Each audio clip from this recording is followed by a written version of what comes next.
dal leen ak jàmm mbokk yi ñu topp ci ay xibaar ginnaaw rek bi nga xamante ne nii Mara Niass mi nga xamante ne nii ab seetkat la fii ci réewum Sénégal ginnaaw rek bi nga xamante ne nii demoon na fi nga xamante mooy Feeling de Dakar di fa def benn émission rek ci la xam ne ni audio yi nga xamante ne nii Baye Mbaye MC Niass mi ngi koy laam-laamee moom it daal nay gisoon loolu bu yàgg ci ak seet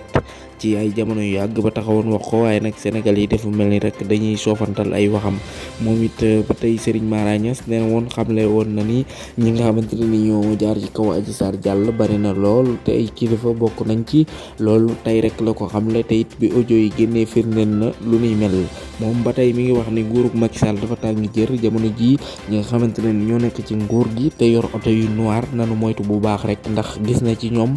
ay soog ay accident yu metti lool kii di Adji Sarr nag ki nga xamante ni moo waral mbir mi ci diggante ba gis Ousmane Sonko ndaga noonu rek xam la na ni Ousmane Sonko nag wàlliyu la boo xamante ne nii wu yàlla tàll Adji Sarr nag wér-gu-yaramam Serigne Mara nee na sooxe na lool na moytu wàllum lekkam ak wàllum naanam.